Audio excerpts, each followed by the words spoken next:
Hello everyone, welcome to my channel. जैसा कि मैंने अपने प्रीवियस वीडियो में आपको ये बता दिया था कि अगले वीडियो से हम पढ़ेंगे एमपी जीके का सारा सिलेबस हम कवर करेंगे।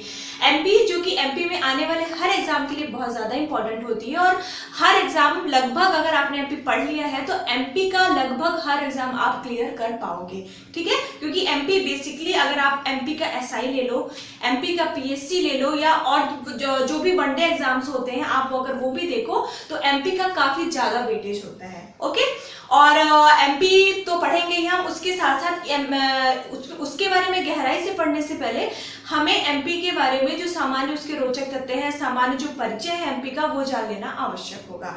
तो हम स्टार्ट करते हैं। वीडियो स्टार्ट करने से पहले मैं आपको एक बात बोलना चाहूंगी कि अगर आप मेरे इस वीडियो में नए हैं, मेरे चैनल में नए हैं, तो प्लीज इसे सब्सक्राइब कर ले ताकि इस वीडियो का जो भी मेरे वीडियो का नोटिफिकेशन है वो सबसे पहले आपके पास जा सके और इसे अधिक से अधिक शेयर करें ताकि ये उन लोगों तक पहुंच सके जिसके पास सोर्सेज की कमी है। ओके, तो हम स्टार्ट करते हैं मध्य प्रदेश जीके। मध्य प्रदेश का सामान्य परिचय हम इस वीडियो के अंतर्गत देखते हैं।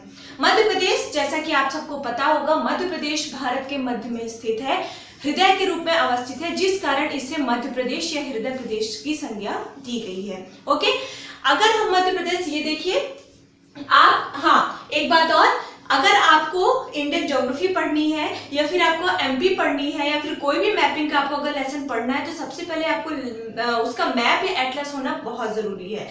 एमपी पढ़ने से पहले आप सबसे पहले एमपी का मैप देख लेंगे। अगर आपके पास मैप नहीं है, कई लोग ऐसे होते हैं जिनके पास इतना सोर्स नहीं होता, अगर आपके पास मैप नहीं है तो आप किसी भी एमपी की अगर बुक लेंगे उसमें आपको मैप कहीं ना कहीं आपको मिल जाएगा। ओके, तो सबसे पहले आप मैप देख लेंगे कि आखिर इंडिया में एमपी कहाँ स्थित है और एमपी के अंतर्गत कौन कौन से जिले हैं और किन किन राज्यों से टच करता है। और फिर जब आप उसके बाद जब गहराई से आप उसका पढ़ोगे एमपी के बारे में, तो आप अगर जिले वाइज अध्ययन करोगे तो आपको जल्दी चीजें याद हो जाएंगी, ठीक है। क्योंकि रटी रटाई चीजें आपको केवल 1 या 2 दिन याद रहती है, बाद में आपको भूल जाएंगी।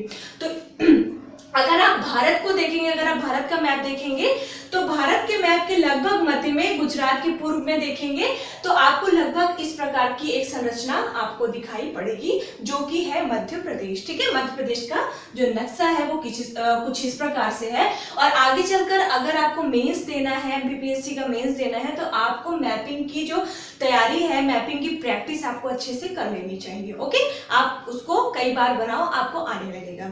मध्य प्रदेश का हम गठन की अगर बात करें, डिटेल बताऊंगी मैं आपको अगले वीडियो में, अभी मैं केवल सामान्य परिचय दे रही हूँ। मध्य प्रदेश के अगर हम गठन की बात करें तो मध्य प्रदेश का गठन हुआ था 1 नवंबर सन 1956 को। 1 नवंबर सन 1956 को गठन हुआ था। इस कारण प्रत्येक वर्ष 1 नवंबर को मध्य प्रदेश का स्थापना दिवस मनाया जाता है। ओके, याद रखेंगे, बहुत इंपॉर्टेंट है ये। 1 नवंबर 1956 को इसका गठन हुआ था और इसका स्थापना दिवस मनाया जाता है 1 नवंबर को। ओके, अब हम बात कर लेते हैं वर्तमान स्वरूप। वर्तमान स्वरूप का मतलब है 1956 में मध्य प्रदेश का गठन होता है और लगभग 45 वर्षों के पश्चात वर्ष 2000 में जाकर मध्य प्रदेश के दक्षिण पूर्वी भाग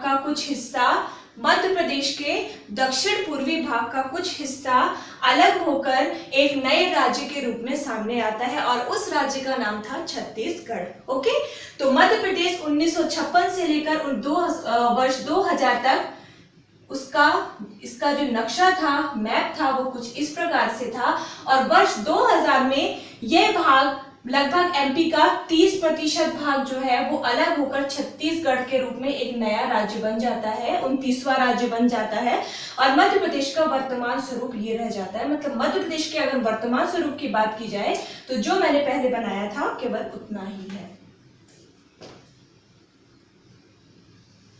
ओके, केवल इतना ही है। मध्य प्रदेश का वर्तमान स्वरूप 1 नवंबर सन 2000 को सामने आया। ओके, छत्तीसगढ़ राज्य के पृथक होने के पश्चात, जो कि आज तक इसी प्रकार से बना हुआ है। अब अगर हम नामकरण की बात करें कि आखिर मध्य प्रदेश का नाम मध्य प्रदेश किसने रखा, इसे हृदय प्रदेश की संज्ञा किसने दी, तो इसका नाम रखा था तत्कालीन प्रधानमंत्री पंडित जवाहरलाल नेहरू जी ने। और साथ ही साथ मध्य प्रदेश का नामकरण तो इन्होंने किया ही, साथ ही साथ मध्य प्रदेश को हृदय प्रदेश के रूप में एक उसकी संज्ञा दे दी। हृदय प्रदेश के रूप में क्यों? क्योंकि आप अगर इंडिया का मैप देखेंगे तो आपको एमपी की, मध्य प्रदेश की स्थिति भारत के हृदय के समान आपको दिखाई देगी। इस कारण जवाहरलाल नेहरू जी ने मध्य प्रदेश को हृदय प्रदेश की संज्ञा भी दी। मध्य प्रदेश को कुछ अन्य नामों से जाना जाता है, वो अन्य नाम है हृदय प्रदेश। हृदय प्रदेश मैंने बताया ही क्यों कहा जाता है। दूसरा नाम है इसका सोया स्टेट। सोया स्टेट का मतलब ये मत समझिएगा कि सोया हुआ स्टेट है ये। सोया स्टेट का मतलब है मध्य प्रदेश सोयाबीन, सोयाबीन एक फसल है, सोयाबीन के उत्पादन में अग्रणी राज्य है, जिस कारण मध्य प्रदेश को सोया स्टेट भी कहा जाता है। ठीक है। उसके बाद मध्य प्रदेश में जब आप नदियां पढ़ोगे तो आप देखोगे कि मध्य प्रदेश में असंख्य नदियों का उद्गम है। बहुत सी नदियां मध्य प्रदेश से निकलती हैं, नर्मदा, सोन, मुख्य मुख्य जो नदियां हैं, चंबल, इनका तो नाम आपने सुना ही होगा। तो नदियों के कारण, विभिन्न नदियों के उद्गम स्थल होने के कारण मध्य प्रदेश को नदियों का मायका भी कहा जाता है। मतलब अगर अन्य नाम देखें तो इसका अन्य नाम है हृदय प्रदेश, सोया स्टेट, नदियों का मायका। ठीक है। अब हम यदि मध्य प्रदेश की स्थिति की बात कर ले, उसका अक्षांशीय, मैंने आपको जब इंडियन ज्योग्राफी बताई थी तो मैंने आपको बताया था अक्षांशीय और देशांतरीय विस्तार। किसी भी क्षेत्र की स्थिति और समय ज्ञात करने के लिए हमें उसके अक्षांश और देशांतर के बारे में नॉलेज होना बहुत जरूरी होता है। इसी प्रकार मध्य प्रदेश की स्थिति उसके अक्षांशीय और देशांतरीय विस्तार से निर्धारित की जाती है। अगर हम उसकी बात करें, ये जितने आपके सामने जितने भी पॉइंट्स लिखे हुए हैं, ये हर एग्जाम में कभी ना कभी पूछे हुए हैं और पूछे जा सकते हैं। और ये सबसे ज्यादा बार अक्षांशीय स्थिति और ये गठन पूछा जा चुका है। और ये जो अक्षांशीय विस्तार है ये आपको केवल रट लेना है। ओके। इसका अक्षांशीय विस्तार है 21 डिग्री। ये देखिए जो आपको ये दिख रहा है, ये इसको डिग्री कहते हैं। और ये 6 के ऊपर आपको ये एक साइन सा दिख रहा है, इसको हम मिनट कहते हैं।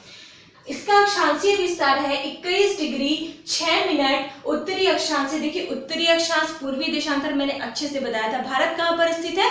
उत्तर पूर्वी अक्षांश में। ठीक है। अगर अक्षांश की बात की जाए तो उत्तरी अक्षांश में, और देशांतर की बात की जाए तो वो पूर्वी देशांतर में स्थित है। अब भारत स्थित है मतलब उत्तर पूर्वी अक्षांश में, तो सीधी सी बात है मध्य प्रदेश भी उत्तर पूर्वी अक्षांश में ही स्थित होगा। इस कारण इसका अक्षांशीय विस्तार है 21 डिग्री 6 मिनट उत्तरी अक्षांश से 26 डिग्री 30 मिनट उत्तरी अक्षांश तथा 74 डिग्री 59 मिनट पूर्वी देशांतर से 82 डिग्री 66 मिनट पूर्वी देशांतर तक। एमपी के मैप के अकॉर्डिंग देखें तो 21 डिग्री 6 मिनट ये यहां से स्टार्ट होगा, ये यहां से आपको दिख रहा है, ये 21 डिग्री 6 मिनट ये यहां से स्टार्ट होगा और ये ऊपर तक जाएगा 26 डिग्री 30 मिनट। देखिए ऊपर से नीचे स्टार्ट नहीं होता है, नीचे से ऊपर, नीचे छोटी संख्या रहेगी और ऊपर बड़ी संख्या रहेगी, क्योंकि विषुवत रेखा 0 डिग्री मध्य से स्टार्ट होकर ऊपर की ओर जाती है और नीचे की ओर जाती है।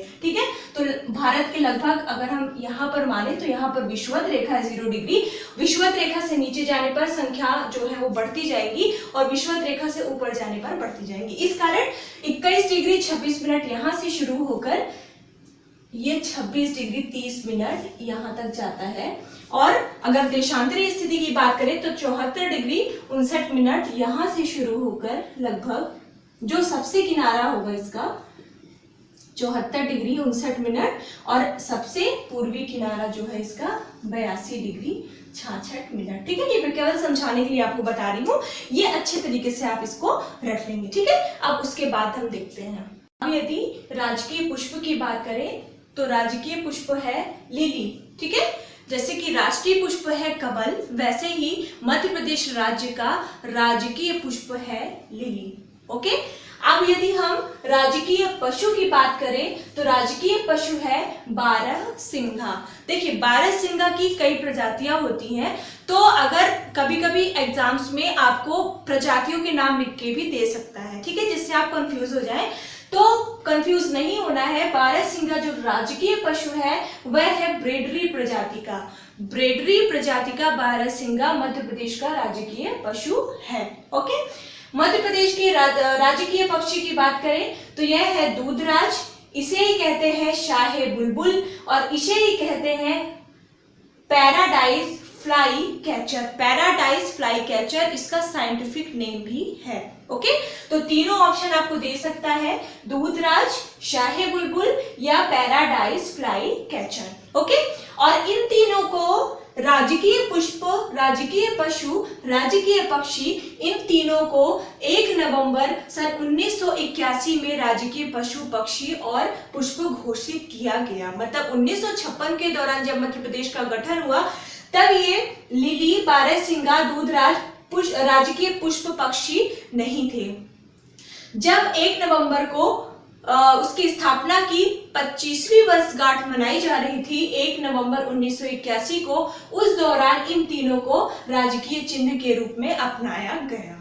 ओके, देखिए आप जो सेल्फ नोट्स अपनी खुद की बनाएंगे ना, उसकी बात ही अलग होगी। आप कभी भी पढ़ेंगे आपको तुरंत आपको पूरी लाइनें पता होंगी कि आपने किस पेज में कौन सी लाइन लिखी हुई है।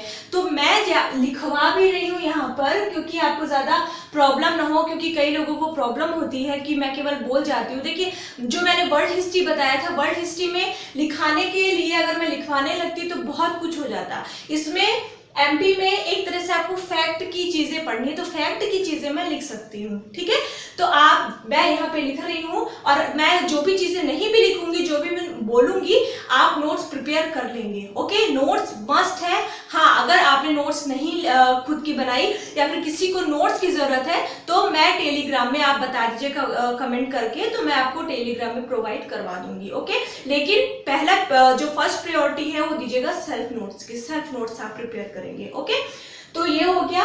अब इसके बाद हम आते हैं राजकीय खेल। जैसे कि राष्ट्रीय खेल हॉकी है, वैसे ही मध्य प्रदेश का राजकीय खेल है मलखंभ। मलखंभ को किया गया वर्ष 2013 में। वर्ष 2013 में मलखंभ को राजकीय खेल घोषित किया गया। याद रखेंगे ये अभी हाल में ही हुआ है, इसलिए एग्जाम्स में कई बार पूछा जा चुका है। ओके, हाल के एग्जामों में मलखंभ खेल आपने शायद सुना हो। एक पोल होता है, पोल लोहे का होता है, ये मुझे ज्यादा आइडिया नहीं है। एक पोल होता है और उसमें ऑयल लगा दिया जाता है ताकि वो थोड़ा फिसलनदार हो जाए, और उसमें जो है वो लोग चढ़ते हैं और चढ़ के नए जो है वो करतब दिखाते हैं। ठीक है, आप सर्च कर लेना गूगल पे, आपको दिख जाएगा। ठीक है, वही है मलखंभ खेल। तो मध्य प्रदेश का राजकीय खेल है मलखंभ, जिसे वर्ष 2013 में घोषित किया गया। अगर हम वृक्ष की बात करें तो भारत का राष्ट्रीय वृक्ष और मध्य प्रदेश का राजकीय वृक्ष दोनों सेम है। राजकीय वृक्ष है वट वृक्ष। वट वृक्ष मतलब बरगद का पेड़, देखा होगा आपने, बरगद के ही पेड़ को वट वृक्ष कहते हैं। तो राजकीय वृक्ष है वट वृक्ष। अगर राजकीय फसल की बात करें तो obviously Madhya Pradesh soya state के नाम से जाना जाता है, तो राजकीय फसल भी इसकी कौन सी होगी? सोया बीन होगी। ओके, अगर राजकीय नृत्य की बात करें तो इसका मध्य प्रदेश का राजकीय नृत्य है राई। राई सुना होगा आपने, बुंदेलखंड का फेमस डांस है राई। ओके, तो राजकीय नृत्य क्या है? राई। राजकीय नाट्य की बात करें अगर तो राजकीय नाट्य है माच। इसे माचा भी कहीं कहीं पर कहा जाता है। ठीक है, अब इसके आगे हम देख, अब राजकीय चिन्ह की बात करें कि मध्य प्रदेश शासन अपने काम काज में किस चिन्ह का प्रयोग करता है। ठीक है, तो मैंने लिखा इसलिए नहीं है क्योंकि मध्य प्रदेश के राजकीय चिन्ह में कई सारी विशेषताएं हैं। ठीक है, सबसे पहली विशेषता क्या है? चिन्ह कैसा है इसका?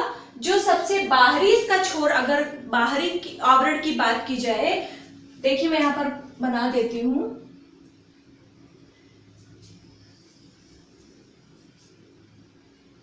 इतना बेस्ट तो मेरे से नहीं बन पाएगा, बस आपको समझाने के लिए मैं बता दूंगी, बाकी आप गूगल कर सकते हैं, गूगल में आपको दिख जाएगा।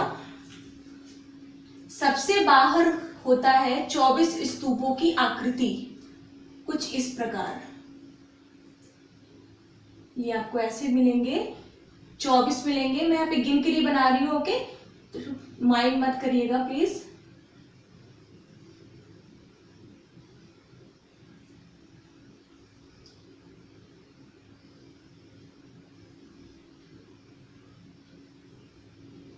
ये इस प्रकार से 24 स्तूप रहेंगे, देख लीजिएगा आप गूगल करके।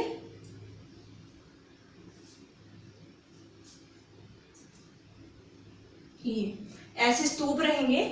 इसके अंदर के वृत्त में, ये स्तूप है, स्तूप के अंदर के वृत्त में आपको इस प्रकार संरचना दिखाई देगी। और ये वृत्त का जो ये भाग दिख रहा है, ये वाला भाग जो दिख रहा है, यहां पर लिखा होगा मध्य प्रदेश शासन, मध्य प्रदेश शासन, और यहां पर लिखा होगा सत्यमेव जयते, सत्यमेव जयते। ठीक है, आप जब देखेंगे जरूर गूगल करके। ओके, और ये जो आपको खाली स्थान यहाँ पर दिख रहा है, यहाँ पर धान एवं गेहूं की बालियां नजर आएंगी आपको। ओके, धान एवं गेहूं की बालियां। जो सबसे आंतरिक वृत्त है, इसका जो सबसे अंदर वृत्त है, यहाँ पर आपको वट वृक्ष अर्थात बरगद का वृक्ष नजर आएगा, और यहाँ पर एक संरचना दिखाई देगी जो कि अशोक के स्तंभ में जो सबसे टॉप की संरचना है, 4 शेरों वाली जो आकृति है, वो यहाँ पर आपको दिखाई पड़ेगी। ठीक है, तो कुछ इस प्रकार से है मध्य प्रदेश का राजकीय चिन्ह। ठीक है, तो आप बना लें या समझ लें, वैसे इतना ज्यादा पूछा नहीं जाता है, लेकिन फिर भी आपको जान लेना बहुत जरूरी है, क्योंकि अगर आपने सपोज अगर आपने कोई भी एग्जाम क्वालिफाई कर लिया, आप इंटरव्यू के लिए गए, तो इंटरव्यू में ये कुछ नहीं पता होगा कि कौन से इजी भी सवाल है, कि बहुत से ऐसे इजी सवाल होते हैं जो हमसे नहीं बन पाते हैं। ओके, आज आपको काखा गाघा लिखने के लिए कह दिया जाए ना, मैं 100% कह सकती हूँ कि 90% लोग काखा गाघा भी गलत लिखेंगे। ओके, तो ऐसे ही ये पता नहीं होता कि कौन सा सवाल इजी है, कौन सा मतलब इजी सवाल पूछेंगे या टफ, या फिर कोई भी व्यक्ति पूछ सकता है, तो आपको पता होना चाहिए। आगे चलते हैं, मध्य प्रदेश की राजकीय भाषा क्या है, मतलब जो मध्य प्रदेश सरकार है वो अपने काम काजों में जो सरकारी दफ्तर वगैरह होते हैं, काम काज में कौन सी भाषा प्रयुक्त की जाती है, राजकीय भाषा कौन सी है, तो वह है हिंदी। ओके, अगर हम राजकीय गान की बात करें, तो राजकीय गान आप देखेंगे ये वैसे इसकी रचना अभी हुई है, वही 3 से 4 वर्ष हुए होंगे।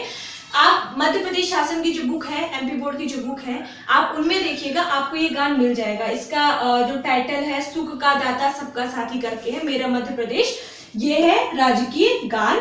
इसके रचनाकार की अगर बात करें तो ये है महेश श्रीवास्तव जी। ओके, आगे चलते हैं, कुछ फैक्ट्स हैं कि कर्क रेखा मध्य प्रदेश के 14 जिलों से होकर गुजरती है।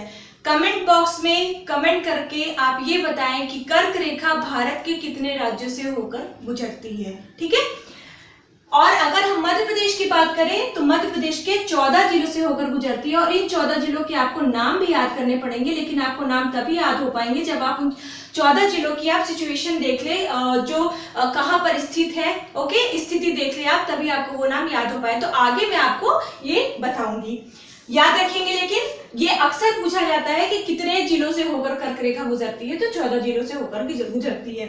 अब मैंने आपको इंडियन ज्योग्राफी में बताया था कि ग्रीनविच मीन टाइम जो है उससे 5.5 घंटा आगे हमारे भारत का टाइम चलता है। अब भारत की भी एक मानक समय रेखा ली गई है, वह कहां से गुजरती है, कहां से ली गई है, वो इलाहाबाद के नैनी से ली गई है, और यह है 82.5 डिग्री की मानक रेखा। अब ये जो मानक रेखा है, यह मध्य प्रदेश के मात्र एक जिले से होगी। देखिए नैनी, इलाहाबाद के नैनी से ये कुछ ऐसा है, और यहाँ पे है, यहां से होकर गुजरती है, तो मध्य प्रदेश के मात्र एक जिलों को छूती हुई निकल जाती है। देखिए कोई लाइन नहीं खींची है यहाँ पर, यह एक काल्पनिक रेखा है। ओके, तो जो भारत की मध्याह्न समय रेखा है 82.5 डिग्री की, यह एकमात्र जिले, मध्य प्रदेश के एकमात्र जिले सिंगरौली से होकर गुजरती है। ओके, अब हम मध्य प्रदेश के पूर्वी और पश्चिमी भाग के टाइम की बात करें। देखिए आपको ये पता होगा कि पूर्व की ओर जाने पर टाइम जो है वो बढ़ता जाता है, समय जो है बढ़ता जाता है, और पश्चिम की ओर आने पर समय घटता जाता है। इसी प्रकार मध्य प्रदेश के पूर्वी और पश्चिमी भाग में भी, मैं ऐसे ही बना रही हूं समझाने के लिए, पूर्वी और पश्चिमी भाग के समय में भी कुछ अंतर होगा। ठीक है, क्योंकि पूर्व का जो समय है वो आगे बढ़ता है, और ये है जो तो पीछे रहता है समय। तो मध्य प्रदेश के पूर्वी और पश्चिमी भाग में 34 मिनट का अंतर होता है। 34 मिनट, समझ रहे हैं, आधे घंटे से भी ज्यादा। इसका सबसे पूर्वी जिला है सिंगरौली, मध्य प्रदेश का सबसे पूर्वी जिला है सिंगरौली, और सबसे पश्चिमी जिला है अलीराजपुर। मतलब अगर हम सिंगरौली और अलीराजपुर के टाइम की कंपेयर करें तो 34 मिनट का अंतर होगा। मतलब सिंगरौली का जो टाइम है वो 34 मिनट आगे चलेगा, या यह कह सकते हैं कि अलीराजपुर का जो टाइम है वह सिंगरौली से 34 मिनट पीछे चलेगा। एक बात और मैं आपको बता देती हूँ। सॉरी, मैंने मैप को वॉश कर दिया है।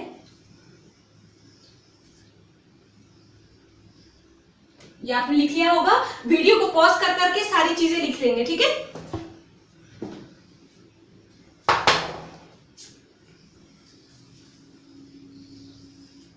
देखिए, मध्य प्रदेश के अगर हम उत्तर से दक्षिणी सिरे की बात करें, मतलब उत्तर से दक्षिण की दूरी की बात करें, यदि जो सबसे उत्तरी इसका जिला होगा वहां से लेकर और दक्षिणी जिले की और इसके साथ ही पश्चिम से पूर्वी छोर की बात करें कि आखिर कितनी दूरी तक है या कितनी लंबाई है इसकी, ठीक है। तो इसकी उत्तर से दक्षिण की ओर लंबाई है 605। नोट कर लेंगे, बहुत इंपॉर्टेंट है ये, 605 किलोमीटर। मतलब अगर आपको मध्य प्रदेश के उत्तरी सिरे से दक्षिणी सिरे में आना है तो आपको 605 किलोमीटर की दूरी तय करनी पड़ेगी। इसके साथ ही अगर हम इसके पूर्वी और सबसे पश्चिमी बिंदु की बात करें कि आखिर कितनी दूरी पर है, तो ये है 870 किलोमीटर की दूरी पर। ओके, इसका मतलब क्या है कि मध्य प्रदेश के पूर्वी से पश्चिमी भाग की जो लंबाई है वह अधिक है उत्तर से दक्षिणी भाग की अपेक्षा। अब भारत में उत्तर से पूर्व उत्तर से दक्षिण और पूर्व से पश्चिम की लंबाई कितनी है, अर्थात उत्तर से दक्षिण तक आने में कितना समय लगेगा और पूर्व से पश्चिम, मैंने इंडियन ज्योग्राफी के लेसन्स में आपको बताया है। आप मुझे इसका आंसर कमेंट बॉक्स में जरूर दीजिए, ठीक है। तो सामान्य परिचय आपका ये हो गया और लगभग एक दो वीडियो और होंगे। देखिए, जो मैं सामान्य परिचय बताऊंगी ना, आप इसको सामान्य मानकर छोड़ मत दीजिएगा, इसको आप अच्छे से पढ़िएगा, क्योंकि हर एग्जाम में कुछ इजी क्वेश्चन होते हैं तो कुछ टफ क्वेश्चन भी होते हैं, और जो इजी क्वेश्चन होते हैं ना, वो ज्यादातर क्वेश्चन इन्हीं में से होते हैं और उनके बाद के जो एक दो वीडियो होंगे सामान्य जानकारी के, इनमें से ही होंगे, तो इन्हें आप इसके बिल्कुल भी नहीं करेंगे। ओके, और मेरा ये वीडियो आपको समझ में आया, लेक्चर समझ में आया या नहीं, या फिर आप किसी और तरीके से पढ़ना चाहते हो, मुझे कमेंट बॉक्स में जरूर कमेंट करके बताएं, ठीक है। आपको अगर पसंद आया हो तो भी बताएंगे, नहीं आया हो तो भी बताएंगे, और यदि आपको कोई सजेशन देना हो तो वो भी बताएंगे। ओके, अगला वीडियो जल्दी आपके सामने आ जाएगा, तो पढ़ते रहिए। Best of luck, thank you very much.